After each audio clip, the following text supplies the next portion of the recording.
आज का जो हमारा मनन का विषय है वो जकरया की किताब उसके 3 अध्याय और 1 आयत से लेकर 10वीं आयत तक, यानी 1 पद से 10वें पद तक लिया गया है। इसे मैं आपके लिए पढ़ूंगा। फिर उसने यहोशू महायाजक को यहोवा के दूत के सामने खड़ा हुआ मुझे दिखाया और शैतान उसकी दाहिनी ओर उसका विरोध करने को खड़ा था। तब यहोवा ने शैतान से कहा, हे शैतान, यहोवा तुझको घुड़के।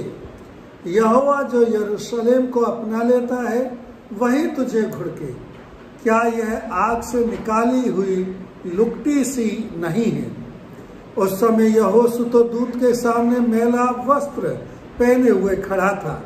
तब दूत ने उससे जो सामने खड़े थे कहा, इसके ये मैले वस्त्र उतारो। फिर उसने उससे कहा, देख, मैं तेरा अधर्म दूर किया है और मैं तुझे सुंदर वस्त्र पहना देता हूँ। तब मैंने कहा, इसके सिर पर एक शुद्ध पगड़ी रखी जाए, और उन्होंने उसके सिर पर याजक के योग्य शुद्ध पगड़ी रखी और उसको वस्त्र पहनाए। उस समय यहोवा का दूत पास खड़ा रहा। तब यहोवा के दूत ने यहोशू को चिताकर कहा, सेनाओं का यहोवा तुझसे यूं कहता है, यदि तू मेरे मार्गों पर चले और जो कुछ मैंने तुझे सौंप दिया है उसकी रक्षा करे, तो तू मेरे भवन का न्यायी और मेरे आंगनों का रक्षक होगा, और मैं तुझको इनके बीच में आने जाने दूंगा जो पास खड़े हैं। हे यहोशू महायाजक, तू सुन ले, और तेरे भाई बंधु जो तेरे सामने खड़े हैं वे भी सुने, क्योंकि वे मनुष्य शुभ शकुन हैं। सुनो, मैं अपने दास शाख को प्रकट करूंगा। उस पत्थर को देख जिसे मैंने यहोशू के आगे रखा है। उस एक ही पत्थर के ऊपर 7 आंखें बनी हैं। सेनाओं के यहोवा की यह वाणी है, देख, मैं उस पत्थर पर खोद देता हूँ और उस देश के अधर्म को एक ही दिन में दूर कर दूंगा। उसी दिन तुम अपने भाई बंधुओं को दाखलता और अंजीर के वृक्ष के नीचे आने के लिए बुलाओगे। सेनाओं के यहोवा की यही वाणी है। प्रभु परमेश्वर के वचन के पढ़े और सुने जाने पर आशीष। जो वचन हमने आज पढ़ा है, ये वचन इस संदर्भ में आता है कि जो इज़राइल के यहूदा के लोग हैं जिनको बंधुआई में ले जाया गया था, और बेबीलोन या बाबुल जो आज इराक में है, वहाँ जब वो गुलामी में थे, दास्ता में थे, और उसके बाद वहाँ से दूसरे राजा ने, जो मादे फारसी राजा थे जो ईरान में है, उन्होंने कब्जा कर लिया था इसको। वहाँ उस राजा के जिसका नाम दारा था उसके अधीन थे। तब वहाँ से परमेश्वर इनको वापस ला रहा है, और परमेश्वर जब वापस ला रहा है तो सबसे पहले वो जरुब्बाबेल जो कि एक राजघराने का पुत्र था, उसके अधीन एक समूह आया। उसके बाद फिर एजरा जो याजक था, एजरा के साथ वापस आए, और उसके बाद नहेमाया जो एक गवर्नर था उसके साथ वापस आए। अब ये लोग वापस आ गए हैं, और ये तीनों जो अधिकारी हैं, तीनों एक एक काम को कर रहे हैं। जरुब्बाबेल है वो लेके आया है, उसके सामने मंदिर बनना शुरू होता है। फिर एजरा आता है, और जब एजरा आता है तो जो शास्त्री है, पंडित है, वो व्यवस्था को लेके उनके बीच में आता है। फिर नहेमाया आता है जो गवर्नर है, और नहेमाया जो शहर पनाह है, जो सिक्योरिटी है, सुरक्षा है शहर की, उसके लिए काम करता है। ये जो किताब है उस समय आती है जब ये तीनों काम होने को हैं, लेकिन पूरे रीति से पूरे नहीं हुए। कुछ कुछ कमियां हैं, कुछ कुछ परेशानियां हैं। क्या हो रहा है यहाँ? ये लोग आके बस गए हैं। अब उजड़ी हुई जगह को आप बसाने लगो तो जरूरी नहीं है कि सब लोग आपके आसपास के आपको मदद ही करें। बहुत से लोग होते हैं जो आपकी परेशानी में मदद करने के बजाय वो आपको और परेशान करते हैं। और ऐसे लोग थे यरूशलेम के आसपास जिनका कहना यह था, अरे इन लोगों का अगर शहर बस गया और अगर इन लोगों ने अपने घर को अच्छे से कर लिया तो हमारे बराबर खड़े हो जाएंगे, तो इनको हम अपने बराबर खड़े नहीं होने देंगे। और इसलिए वो उनको परेशान कर रहे थे। कुछ लोग थे जो धार्मिक रीति से उनको नहीं चाहते थे और वो नहीं चाहते थे कि वह परमेश्वर का नाम लिया जाए, इसलिए वो परेशान कर रहे थे। एक सबसे बड़ी, इन दोनों समस्याओं से बड़ी समस्या थी जो यहाँ हो रही थी, और वो समस्या थी कि लोग आपस में बहुत टूटे हुए दिख रहे थे। आपस में इन लोगों में एकात्म नहीं था, एक दूसरे को मदद नहीं कर रहे थे। और उसका कारण क्या था? उसका कारण था कि इनमें आपसी स्वार्थ था, अपने अपने घर को बनाना, दूसरे की देखभाल नहीं करना, परमेश्वर ने जो रास्ते बताए थे उन रास्तों पर नहीं चलना। परमेश्वर ने कहा था सच्चाई से चलने के लिए, ये नहीं चल रहा था। ऐसे संदर्भ में हागार भविष्यद्वक्ता ने आके प्रचार करा और उनको समझाया कि भाई परमेश्वर की तरफ भी ध्यान दो। क्या तुम्हारा सिर्फ अपनी जिंदगी जीने का समय है? क्या परमेश्वर के लिए कुछ नहीं करना है? उसके बाद नहमाया आया, एजरा आया। एजरा ने आके कहा भाई जो तुम्हें व्यवस्था की किताब दी गई है उसे कम से कम पढ़ो, खोलो, देखो परमेश्वर से क्या बात कर रहे हैं। नहमा आया, नहमा ने कहा भाई जो दीवार तुम्हारे घर के चारों तरफ टूटी है इसे बनाओ, तब तो तुम्हारी सुरक्षा होगी। भाई आपके घर को तो आपको ही बनाना पड़ेगा, कोई दूसरा थोड़ी आके आपके घर को बनाएगा। आपको दूसरे मदद कर सकते हैं या बुराई कर सकते हैं, लेकिन आपका घर तो आपको खुद ही बनाना पड़ेगा ना। तो इस माहौल में ये वचन आ रहा है। ये जो वचन है ये क्या कह रहा है? अगर पहले अध्याय और दूसरे अध्याय में देखें तो पहले अध्याय में परमेश्वर बता रहा है कैसे मैं तुम्हें वहां से निकाल लाया हूं और तुम्हें मैंने चुन लिया है, ये राज दे रहा हूं, यानी मैं तुम्हारे साथ खड़ा हूं। दूसरे अध्याय में परमेश्वर बता रहा है कैसे तुम यहाँ जब रहोगे तो तुम्हारे बीच में मैं रहूंगा, यानी मेरी मौजूदगी तुम्हारे साथ है। अब तीसरे अध्याय में जो हमने आज पढ़ा है, जो हम आज मनन करेंगे, प्रभु परमेश्वर अपने भविष्यद्वक्ता को एक दर्शन दे रहा है। और ये जो दर्शन है, इस दर्शन में दो चीज दिखा रहा है। एक चीज तो परमेश्वर ये दिखा रहा है कि उनकी कमियां कितनी है। दूसरे परमेश्वर ये दिखा रहा है कि उनकी कमियों के बावजूद परमेश्वर उनको कैसे मदद करेगा। तो सबसे पहले हम क्या देखते हैं? हम जानते हैं अपने बारे में कि हम कमजोर हैं। हमारी जो कमजोरी है उसमें हम कई बार गड़बड़ करते हैं, है ना। तो परमेश्वर उस चीज को दिखा रहा है, फिर परमेश्वर हमें बता रहा है कैसे हमारी कमजोरी के बावजूद वो हमें मजबूत करता है, वो हमें संभालता है और वो हमें अपनी सेवा के लिए तैयार करता है। तो सबसे पहली बात क्या देखते हैं हम? पहली, दूसरी और तीसरी आयतों में हमारी स्थिति क्या है। तो प्रभु परमेश्वर क्या कह रहा है पहली, दूसरी, तीसरी आयतों में? पहली आयत में फिर यहोशू महायाजक को यहोवा के दूत के सामने खड़ा हुआ मुझे दिखाया। तो महायाजक कौन है? जो प्रजा है उसका रिप्रेजेंटेटिव है। तो उसका जो रिप्रेजेंटेटिव है वो परमेश्वर के सामने खड़ा है, दर्शन देख रहा है जो भविष्यद्वक्ता है। तो परमेश्वर के सामने खड़ा है, क्या हो रहा है वहां? तो जो शैतान है वो उसके ऊपर आरोप लगा रहा है। तो ऐसे समझ लो कोर्ट लगा है, परमेश्वर बैठा है, इधर यीशु मसीह खड़ा है, इधर यहोशू खड़ा है जो जनता को प्रतिनिधि कर रहा है, और शैतान खड़ा है जो उसके ऊपर आरोप लगा रहा है। अब शैतान जो आरोप लगा रहा है उसके ऊपर, वो क्यों लगा रहा है? तीसरी आयत में हम लोग देखते हैं क्या लिखा है। तीसरी आयत में, उस समय यहोशू तो दूत के सामने कैसा वस्त्र पहने खड़ा था? गंदा वस्त्र पहने खड़ा था। पब्लिक को जो रिप्रेजेंट कर रहा है, जो राष्ट्र को रिप्रेजेंट कर रहा है, वो कैसा वस्त्र पहने खड़ा था? गंदा। अब गंदा वस्त्र पहने आप खड़े रहोगे तो लोग आपकी तारीफ करेंगे या आपके ऊपर उंगली उठाएंगे? वही तो हो रहा था भाई। मेरे और आपके समाज में भी मेरे चारों तरफ कहते हैं ना, जब तक अपना सिक्का खोटा ना हो तब तक परखने वाले का दोष नहीं होता है।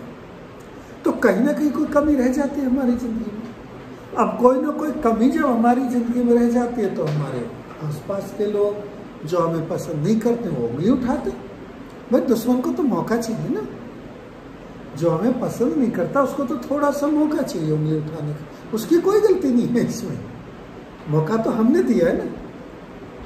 कपड़े गंदे हमारे हैं, अब हमारे कपड़े गंदे होंगे तो दूसरा उंगली उठाएगा उठाएगा, और एग्जैक्टली वही यहाँ हो रहा है।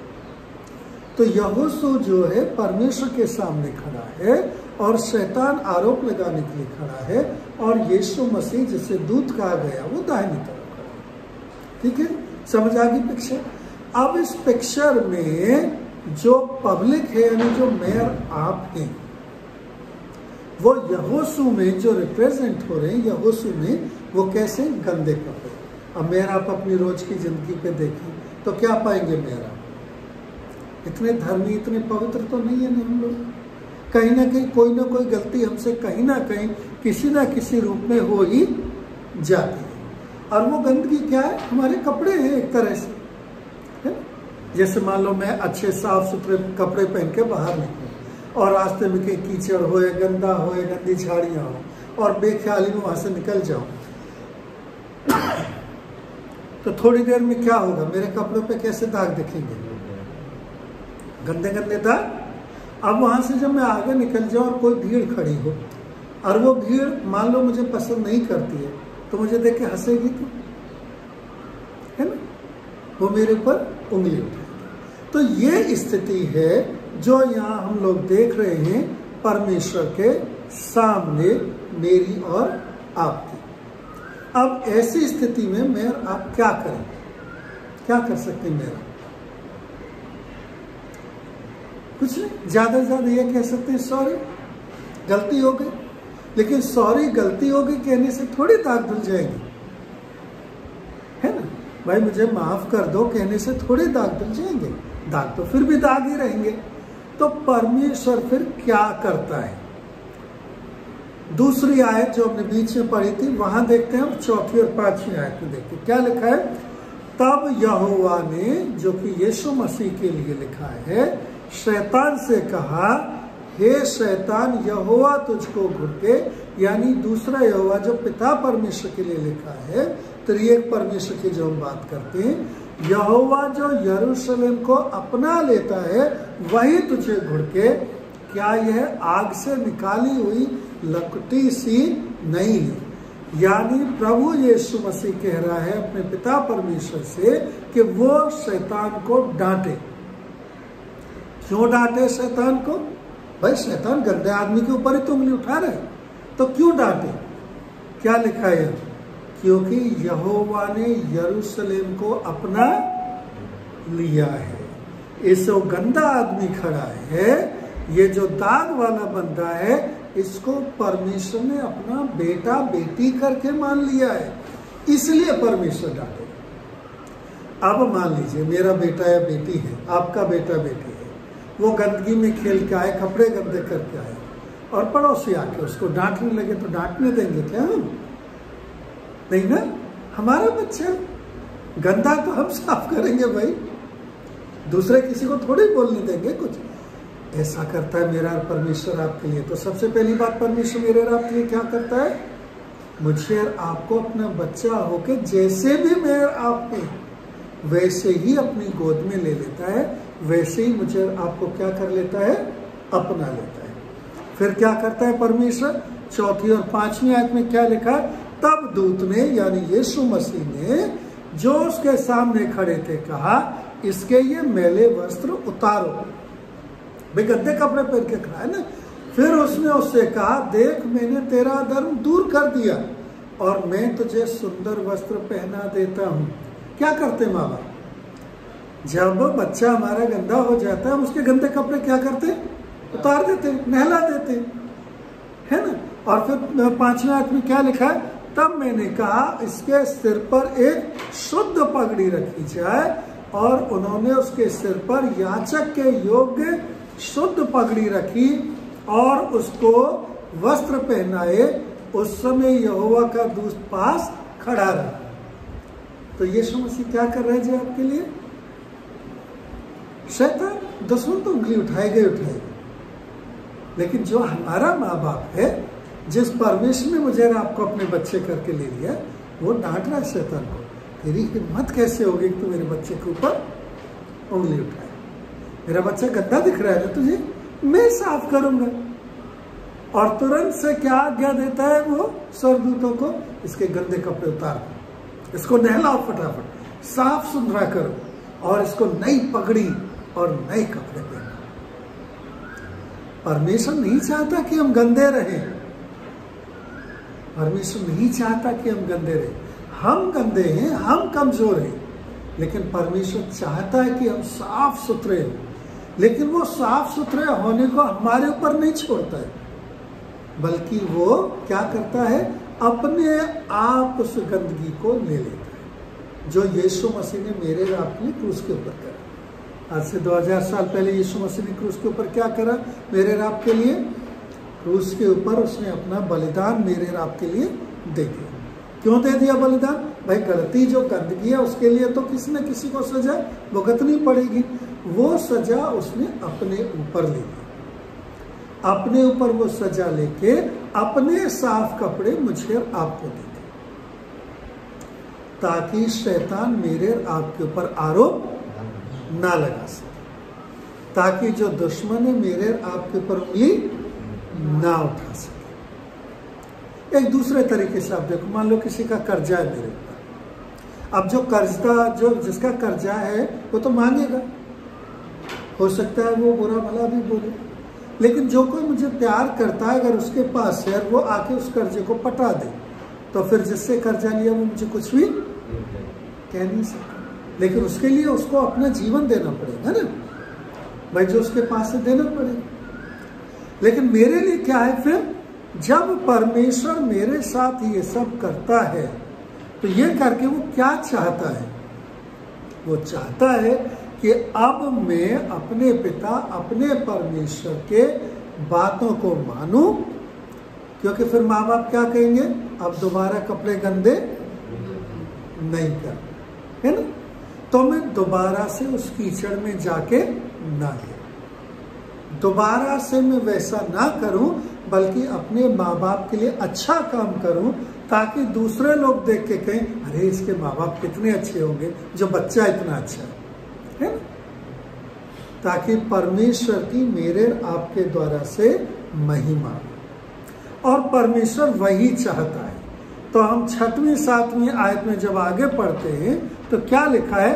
तब यहोवा के दूत ने यहोशू को चिताकर कहा, सेनाओं का यहोवा तुझसे यूं कहता है, तू मेरे मार्गों पर चल। यानी जो मैं तुझसे कह रहा हूं वैसा कर, जो मैं तुझे बता रहा हूं वैसे चल, तू मेरे मार्गों पर चले और जो कुछ मैंने तुझे सौंप दिया है उसकी रक्षा करे।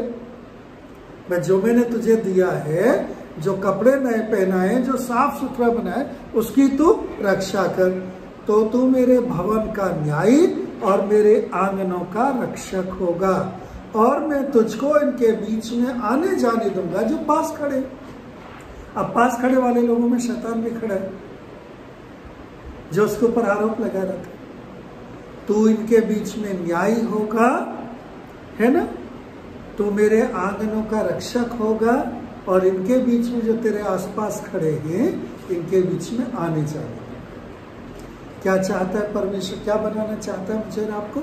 याद रखिए, यहोशू पूरा जो इजराइल है, यहूदा है, उसको रिप्रेजेंट कर रहा है।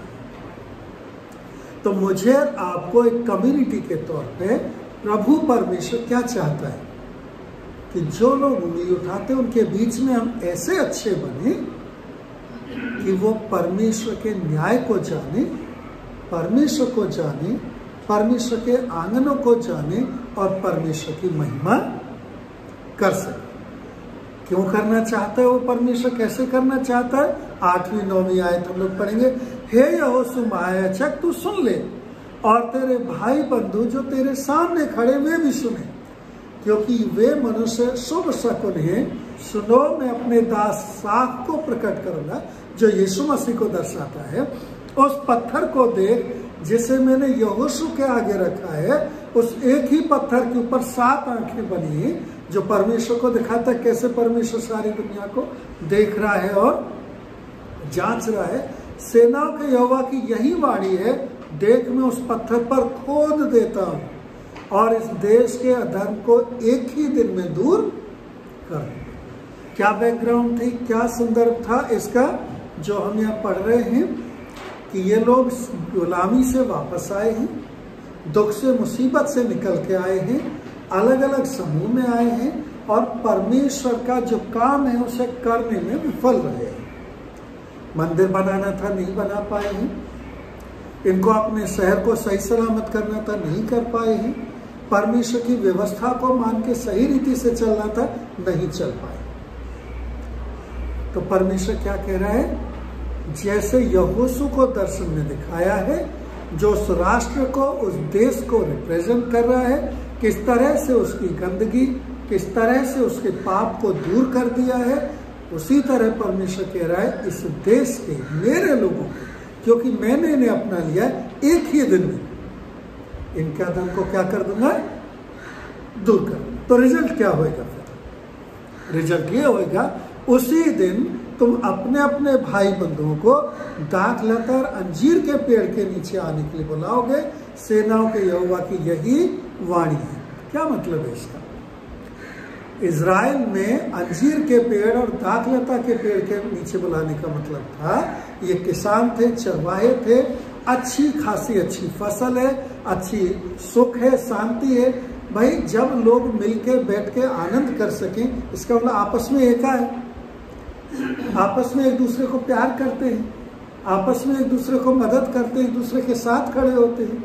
और वही कह रहा है परमेश्वर कि तुम दावत कर सकोगे एक साथ, तुम एक दूसरे के साथ बैठ सकोगे, एक दूसरे के साथ खुशियां मना सकोगे। प्रभु परमेश्वर इस अध्याय में इन बात में क्या बता रहा है हमें?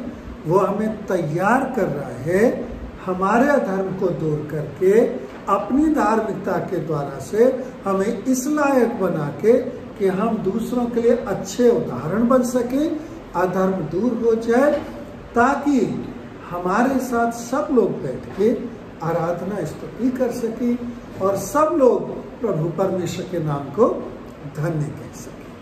वो मुझे और आपको एक समुदाय के तौर पर, एक कम्युनिटी के तौर पर चाहता है कि हम परमेश्वर के नाम को महिमा करें। प्रभु परमेश्वर अपने वचन में, अगर दूसरे अध्याय में आप देखें जो इसके पहले लिखा गया है, तो वहां कहता है 10वीं आयत में, हे सिय्योन ऊंचे स्वर से गा और आनंद कर, क्योंकि देख मैं आकर तेरे बीच में निवास करूंगा। यहोवा की यही वाणी है, उस समय बहुत सी जातियां यहोवा से मिल जाएंगी और वे मेरी प्रजा हो जाएंगी और मैं तेरे बीच में वास करूंगा। और तू जानेगी कि सेनाओं के यहोवा ने मुझे तेरे पास भेज दिया है और यहोवा यहूदा को पवित्र देश में अपना भाग कर लेगा और यरूशलेम को फिर अपना ठहराएगा। और क्या कहता है परमेश्वर? ये सब प्राणियों यहोवा के सामने चुपके रहो, क्योंकि वह जाग कर अपने पवित्र स्थान से निकला है। प्रभु परमेश्वर आपको और मुझे इस वचन के द्वारा आशीष